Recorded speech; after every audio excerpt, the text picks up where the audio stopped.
Hello दोस्तों, तो स्वागत है आपके अपने यूट्यूब चैनल G4 जनरल में। दोस्तों, जैसा कि आप सभी को पता है कि अभी भी हिस्ट्री का क्वेश्चन जो है सो पर डे आ रहा है ना। और ये जो है सो पार्ट 8 होने वाला है। इससे पहले मैंने आपको पार्ट 7 तक करवा दिया है। तो जो भी नए स्टूडेंट है जो शुरुआत से स्टार्टअप करना चाहते हैं, वो आप पार्ट 1 से देखिए। आप पार्ट 8 पे आके मत देखिए। वैसे समझने के लिए तो आप पार्ट 8 भी समझ जाइएगा, लेकिन फिर भी मैं चाहता हूँ कि आप सभी कोई पार्ट 1 से ही देखें। तो दोस्तों, अब हम बढ़ते हैं अपनी क्वेश्चन की ओर। देखते हैं कि आज का क्वेश्चन हमारा क्या है और कैसा कैसा क्वेश्चन जो है सो हम लेके आए। पर इससे पहले मैं आप सभी को बता दूं कि जितना भी आप सभी का दोस्त है, जो भी आपका रिलेशन है, कजन में जो भी कोई है, आप उस सभी के पास ये वीडियो शेयर कर दीजिए। और शेयर करने के बाद उस सबको बोलिए कि आगे भी इस वीडियो को क्या करें, शेयर करें। जो भी पढ़ने लिखने वाला है सबको यहाँ पे आपको हर एक सब्जेक्ट का कुछ ना कुछ नया ही वीडियो, नया ही कुछ सीखने को मिलेगा। नया वीडियो आएगी, नहीं कुछ ना कुछ आपको सीख जरूर से जरूर मिलेगी। दोस्तों, आप सभी को ये कन्फ्यूजन हमेशा रहती है कि क्या ये बिहार स्कॉलरशिप के लिए ही है या फिर किसी स्टेट स्कॉलरशिप के लिए ही है। तो दोस्तों, आप सभी गलत हैं। आप सभी को पता होना चाहिए कि ये जो है सो किसी भी एक खास एग्जाम के नहीं। बस मैंने ये जो थंबनेल लगा दिया है सो ये बिहार स्कॉलरशिप या फिर बिहार एनएनएम वालों के लिए है। लेकिन ये आप सभी को बता दूं कि आपको एसएससी, रेलवे, स्टेट एग्जाम, किसी भी आप वन डे एग्जाम की तैयारी कर रहे हैं तो आप क्या कर सकते हैं, तो आप इस वीडियो को देख सकते हैं। दोस्तों, तो बढ़ते हैं आज की हम अपनी पहली क्वेश्चन। और पहला क्वेश्चन क्या है देखते हैं और बढ़ते हैं। तो पहला क्वेश्चन हमारे पास आ रहा है कि भारत पे पहला मुसलमान आक्रमण कब हुआ। दोस्तों, भारत पे पहला मुसलमान आक्रमण कब हुआ। दोस्तों, ये सब मध्यकालीन भारत के क्वेश्चन है और आप सभी को पता होना चाहिए कि भारत पर पहला मुसलमान आक्रमण कब हुआ। दोस्तों, जैसे कि आप यहाँ पे देख रहे हैं, पहला ऑप्शन 709, 710, 711 और 712 है। देखिए दोस्तों, यहाँ पे कुछ स्टूडेंट को कुछ कंफ्यूजन हो जाती है, इसलिए मैं उस कंफ्यूजन को दूर करने की कोशिश करूंगा। भारत पे पहला मुसलमान आक्रमण 711 में हुआ। कितने में हुआ? 711 में। लेकिन ये कैसा था? ये असफल आक्रमण था। असफल। ऐसा नहीं है कि ये सफल आक्रमण था, ये असफल आक्रमण था। तो आपसे ये पूछ रहा है कि भारत पे पहला मुसलमान आक्रमण कब हुआ। चाहे वो सफल था चाहे वो असफल था, आपको इससे मतलब नहीं है। बस आपको बताना है कि आक्रमण हुआ कब। तो जब भी आक्रमण हुआ था तो आप सभी को पता है कि 711 में अब्दुल्लाह के द्वारा क्या किया गया था। तो 711 में पहला मुसलमान आक्रमण भारत पे किया गया था। और आप सभी को बता दूं कि भारत में पहला सफल आक्रमण कब हुआ। तो पहला सफल आक्रमण कब हुआ? 712 में। किसके द्वारा हुआ? तो मोहम्मद बिन कासिम के द्वारा। मोहम्मद बिन कासिम के द्वारा क्या हुआ? तो मध्यकालीन भारत में मुसलमान मुसलमान का प्रथम सफल आक्रमण हुआ। और इसी इसी मोहम्मद बिन कासिम के द्वारा भारत में मुसलमान का जो मुसलमान धर्म है वो उस प्रचलन में आया। ये सब कहाँ के थे? तो ये सब अरब के थे। कहाँ के थे?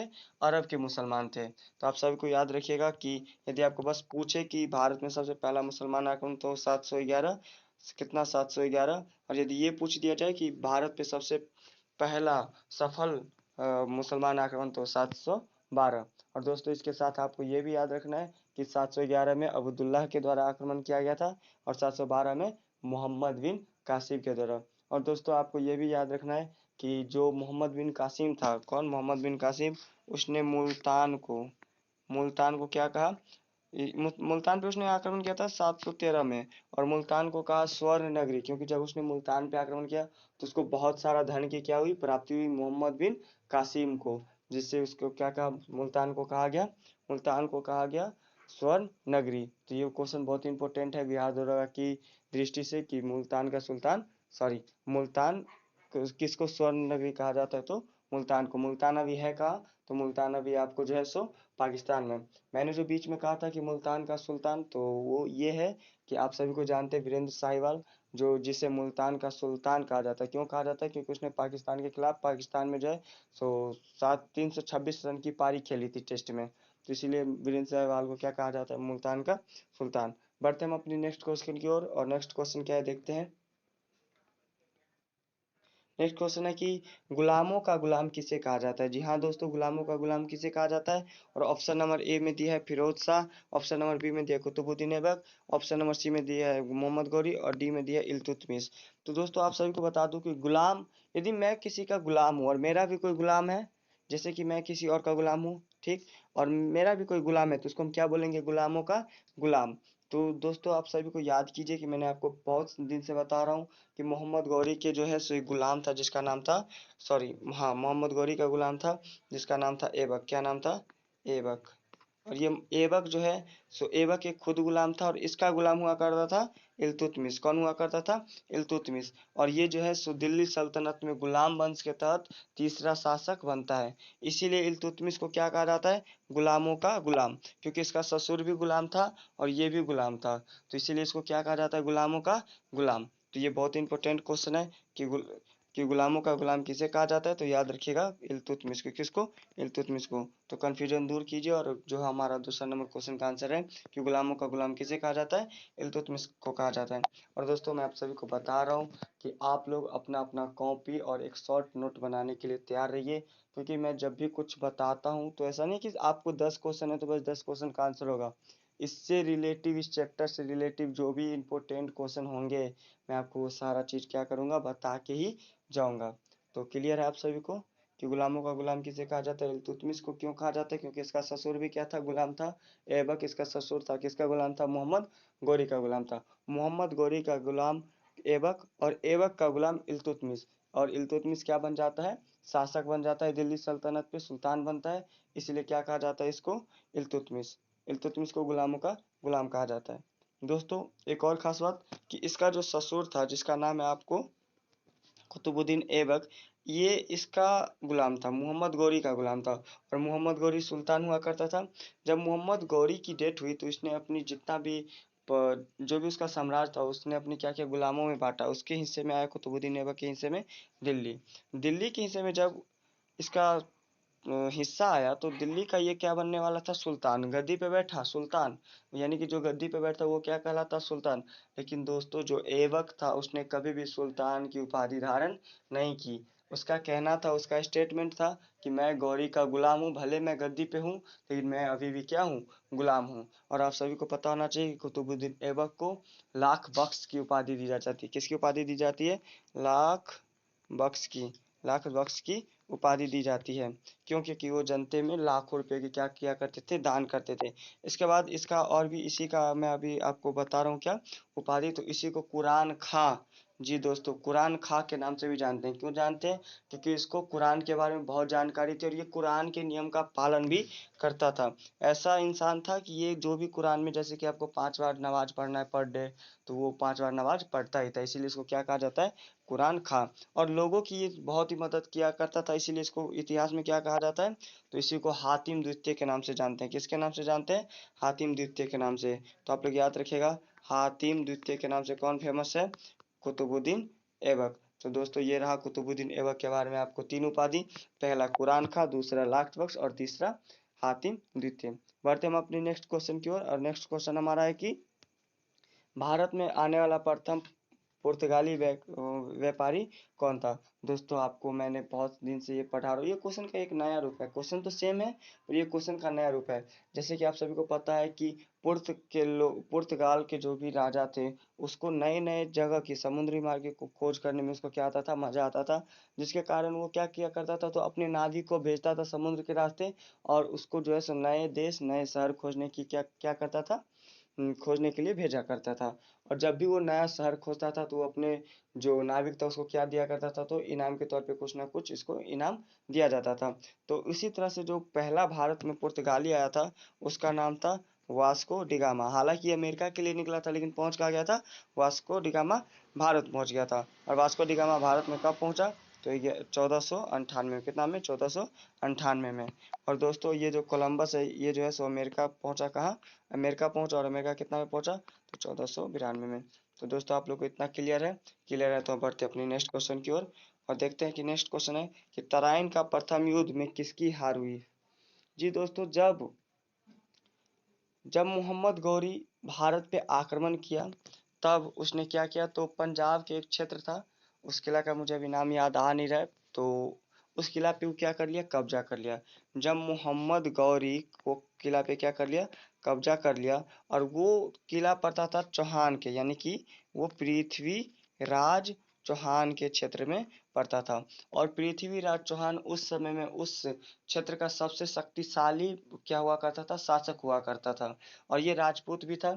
तो आप सभी को पता है कि जो गौरी और पृथ्वीराज चौहान था, इन दोनों के बीच में युद्ध हुआ था, जिसको क्या कहा जाता है, तराइन का प्रथम युद्ध, तराइन का प्रथम युद्ध कहा जाता है। तो दोस्तों युद्ध क्यों हुआ ये जान गए, क्योंकि गौरी ने पृथ्वीराज चौहान के क्षेत्र पे क्या कर लिया था, कब्जा कर लिया था, इसीलिए तराइन का प्रथम युद्ध हुआ। और ये जो प्रथम युद्ध हुआ, तो इसमें गौरी और पृथ्वीराज चौहान आमने सामने आए, जिसमें गौरी की क्या हुई, हार हुई। गौरी की क्या हुई, हार हुई। गौरी की क्या हो गई, हार हो गई। और गौरी ने क्या किया, और गौरी का जो गुरु था, गौरी के गुरु ने इसको बताया था कि जो भी राजपूत होता है वो किसी निहत्थे पे क्या वार नहीं करते हैं। और जब गौरी की मृत्यु, जब पृथ्वीराज चौहान ने उस पे तलवार अपना उठाया, किस पे, मोहम्मद गौरी पे, तब गौरी ने अपना तलवार छोड़ के पृथ्वीराज चौहान के आगे क्या कर दिया, अपना सर झुका लिया, जिससे प्रभावित हो गए कौन, पृथ्वीराज चौहान। और पृथ्वीराज चौहान ने क्या कर दिया, मोहम्मद गौरी को छोड़ दिया। दोस्तों यही सबसे बड़ी गलती थी पृथ्वीराज चौहान की, कि गौरी को क्या कर दिया, उस टाइम छोड़ दिया।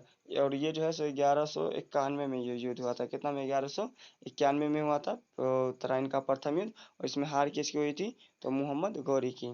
और इसके बाद 1192 में तराइन का दूसरा युद्ध होता है, कितना, तराइन का दूसरा युद्ध।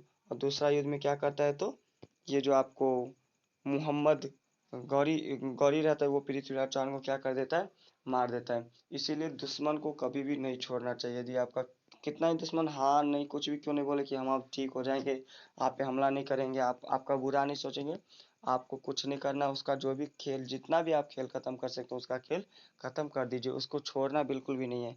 यदि तराइन के प्रथम युद्ध में पृथ्वीराज चौहान ने गौरी को मार दिया होता, तो पृथ्वीराज चौहान तराइन के दूसरे युद्ध में गौरी के हाथों नहीं मरते। इतना क्लियर है आप सभी को, उम्मीद है कि इतना बात समझ में आई होगी। तो बढ़ते हो अपने नेक्स्ट क्वेश्चन की ओर। और नेक्स्ट क्वेश्चन हमारा है कि आजीवक संप्रदाय के संस्थापक कौन थे। तो पहला ऑप्शन दिया गया आपको भैरवनाथ, दूसरा बिंदुसार, तीसरा मकली कौशल और डी महावीर स्वामी। दोस्तों आजीवक संप्रदाय के जो संस्थापक थे वो कौन थे, मकली गौसाल गौसाल थे। कौन थे, मकली गौसाल थे। दोस्तों आप सभी को पता होना चाहिए कि जब महावीर स्वामी क्या किए थे, अपनी ज्ञान की प्राप्ति के लिए निकले, तो यही मकली गौसाल के रास्ते में मिला था। और मकली गौसाल महावीर स्वामी के साथ 7 वर्ष तक रहा। और 7 वर्ष रहने के बाद क्या किया, तो उसने अपनी एक नई संप्रदाय आजीवक संप्रदाय को क्या किया, धर्म यानी आजीवक संप्रदाय, आजीवक धर्म की स्थापना की। जिसको कौन माना, ये बहुत इंपॉर्टेंट क्वेश्चन है कि आजीवक संप्रदाय को कौन माना, तो मौर्य वंश के शासक चंद्रगुप्त मौर्य का बेटा बिंदुसार। कौन, बिंदुसार, इसी का अनुयायी था। इतना याद रहेगा आप लोग को, उम्मीद है कि याद रहेगा। और बढ़ते हम अपनी नेक्स्ट क्वेश्चन की ओर। और नेक्स्ट क्वेश्चन में है कि पाटलिपुत्र की स्थापना किसने की। पाटलिपुत्र की स्थापना किसने की। पहला है शिशुनाग, दूसरा है उदयन, तीसरा है कालाशोक और डी है अजातशत्रु। दोस्तों आप सभी को पता होना चाहिए कि पाटलिपुत्र की स्थापना कौन किया, तो ये उदयन, उदयन यानी कि मैंने उदयन लिख दिया है, आप लोग सही कर लीजिएगा, इसका सही आंसर होगा उदयन। ठीक है ना, इस पे इधर से मात्रा एक और चढ़ेगी। तो दोस्तों पाटलिपुत्र की स्थापना उदयन ने सोन नदी और गंगा नदी के तट पे किया था। दोस्तों उदयन हर्यक वंश का, कौन से वंश का, हर्यक वंश का शासक था। और हर्यक वंश का सबसे पहला शासक बिंबिसार, दूसरा अजातशत्रु और तीसरा उदयन था। और उदयन के प्रधानमंत्री या फिर इसके अंगरक्षक जो शिशुनाग था उसके द्वारा की क्या कर दी गई, तो उदयन की मृत्यु के घाट उतार दिया गया। दोस्तों तो आप लोग हर्यक वंश के बारे में मैंने आपको इससे पहले भी बहुत ही अच्छे से में डिटेल दे दिया गया कि हर्यक वंश को ही पृथनता वंश कहा जाता है। और पृथनता वंश क्यों कहा जाता है ये भी मैंने आपको क्या कर दिया, बता दिया है। इसके बाद हम बढ़ते हैं अपने नेक्स्ट क्वेश्चन की और। नेक्स्ट क्वेश्चन है कि हमारा, बताइए हड़प्पा सभ्यता के लोगों को किस फसल के बारे में जानकारी नहीं थी। ऑप्शन नंबर ए है चावल, ऑप्शन नंबर बी है गेहूं, ऑप्शन नंबर सी है ऑप्शन में चावल गेहूं, यहाँ पे चावल ही हो गया, यहाँ पे आप क्रॉस करके इसको क्या कर सकते हैं, जौ कर सकते हैं, क्या कर दीजिए, जौ कर दीजिए। और ऑप्शन नंबर डी है मरुआ। तो आप सभी को पता होना चाहिए कि हड़प्पा वासी को सब फसल के बारे में जानकारी थी, लेकिन ये मरुआ के बारे में जानकारी नहीं थी। ये बीपीएससी ने क्वेश्चन पूछ लिया गया है, तो ये क्वेश्चन अब आप लोग जान सकते हैं। जब बीपीएससी क्वेश्चन पूछ लिया है तो कितना इंपॉर्टेंट क्वेश्चन होगा। हड़प्पा सभ्यता के लोगों को किस फसल के बारे में जानकारी नहीं थी, तो मरुआ के बारे में उसको जानकारी नहीं थी। हालांकि हड़प्पा सभ्यता हमारी देश की सबसे पुरानी सभ्यता है। ये मेसोपोटामिया की सभ्यता के समकालीन सभ्यता है। ठीक, तो बढ़ते हैं अपने नेक्स्ट क्वेश्चन की और। नेक्स्ट क्वेश्चन के बारे में देखते हैं कि नेक्स्ट क्वेश्चन क्या है। नेक्स्ट क्वेश्चन है कि कथक कौन था, तो घोड़ा, हाथी, शेर या गाय। तो आप सभी को पता होना चाहिए कि जो भगवान बुद्ध था, जिस टाइम वो बस एक नॉर्मली सिद्धार्थ था जब वो राजकुमार हुआ करते थे, तब उसके घोड़ा का नाम क्या था? कथक था। तो उसका घोड़ा का नाम क्या था? कथक। तो कथक कौन था आप लोग जान लिए, घोड़ा का नाम था उसका जो। और उसका जो सारथी था, भगवान बुद्ध का सारथी, उसका नाम क्या था? चन्ना या चनक। चन्ना या कहीं कहीं चन भी मिलता है और कहीं कहीं चन्ना भी मिलता है, ठीक। तो आप लोग जान गए कि भगवान बुद्ध के कथक किसका नाम था? तो घोड़ा का नाम था। किसके घोड़े का नाम था? तो भगवान बुद्ध के घोड़े का नाम था। तो बढ़ते हैं हम अपने नेक्स्ट क्वेश्चन की ओर। नेक्स्ट क्वेश्चन हमारा कि प्राचीन भारत में सबसे पहले आक्रमण कौन किया? ईरानी ने, यूनानी ने, ईरानी ने, सिकंदर ने, या इनमें से कोई नहीं? तो आप सभी को पता होना चाहिए कि प्राचीन भारत में सबसे पहले यूनानी ने आक्रमण किया। कौन? ईरानी ने आक्रमण किया। कौन किया? ईरानी। कौन किया आक्रमण? ईरानी ने किया। ईरानी ने हक्का मनी का जो शासक हुआ था, दारा प्रथम, उसी ने क्या किया था? सबसे पहले प्राचीन भारत पे आक्रमण किया था, ठीक। तो इतना भी आपको क्लियर हो गया होगा। वीडियो लंबा नहीं हो इसलिए मैं बार बार टाइमिंग देख रहा हूँ, क्योंकि मैं चाहता हूँ कि 20 मिनट के अंदर का ही वीडियो बना दूँ। अब बढ़ते हैं अपनी नेक्स्ट क्वेश्चन की। नेक्स्ट क्वेश्चन हमारा है कि बताइए, जिस समय अशोक मगध पर शासन कर रहा था, उस समय श्रीलंका में शासन कौन था? तो आप सभी को पता होना चाहिए कि मौर्य वंश का शासक जो संस्थापक था, चंद्रगुप्त मौर्य, उसका बेटा था बिंदुसार, और उसका बेटा कौन था? अशोक। तो आप सभी को पता होना चाहिए कि ये अशोक जो है, आप सभी को पता होना चाहिए अशोक 101 भाई था, यानी कि अशोक खुद मिला के कितना भाई था? अशोक भाई था। और ये 99 भाई की क्या कर चुका है? मृत्यु। हम लोग बोलते हैं अशोक महान था, लेकिन अशोक महान कलिंग युद्ध के बाद हुआ है। उससे पहले वो महान नहीं था। यदि वो महान रहता तो वो अपने 99 भाई को मृत्यु के घाट उतार के खुद गद्दी पे नहीं बैठता। और एक भाई को छोड़ दिया, जो जिसका नाम क्या था? तिस्सा। क्या नाम था? तिस्सा, या फिर तिस भी मिलता है कहीं कहीं। और तिस्सा को ही क्या किया गया? श्रीलंका या श्रृंग, उस टाइम श्रीलंका को श्रृंग के नाम से भी जानते थे। तो उसको क्या किया? वहाँ वहाँ पे शासन करने के लिए भेज दिया। ये श्रीलंका अखंड भारत का ही पार्ट है, आप सभी को पता होगा उस टाइम ये भारत का ही पार्ट था। तो जो आज का हमारा क्वेश्चन था यहीं पे खत्म हो जाता है। पर इससे पहले मैं आपको रिवीजन करा दूं, क्योंकि आप लोग को कंफ्यूजन ना हो, ठीक। तो सबसे पहला हमारा क्वेश्चन है कि बताइए, भारत पर पहला मुसलमान आक्रमण कब हुआ? तो 711 में अब्दुल्ला के द्वारा किया गया, जो असफल आक्रमण रहा। फिर जो हमारा नेक्स्ट क्वेश्चन है कि गुलामों का गुलाम किसे कहा जाता है? तो इल्तुतमिश को कहा जाता है। क्यों कहा जाता है? क्योंकि इसका ससुर था गुलाम गौरी का, और कुतुबुद्दीन ऐबक गुलाम था गौरी का, और कुतुबुद्दीन ऐबक का गुलाम था इल्तुतमिश। यानी कि दो गुलाम वंश हो गए, इसीलिए इसको क्या कहा गया?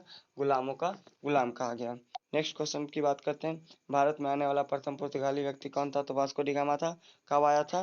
तो 1198 में आया था, सॉरी 1498 में। कितना में? 1498 में। नेक्स्ट क्वेश्चन की बात करते हैं। तो तराइन के युद्ध में किसकी हार हुई? तो किसकी हार हुई? मोहम्मद गौरी की। याद रखिएगा किसकी हार हुई? तो ये मोहम्मद गौरी की 1191 में। मिलते और हम बात करते हैं हम अपनी क्वेश्चन नंबर 5 की। आजीवक संप्रदाय के संस्थापक कौन थे? आजीवक संप्रदाय के संस्थापक कौन थे? तो इसका कौन क्या हो जाएगा? माखली गौसाल। क्या हो जाएगा?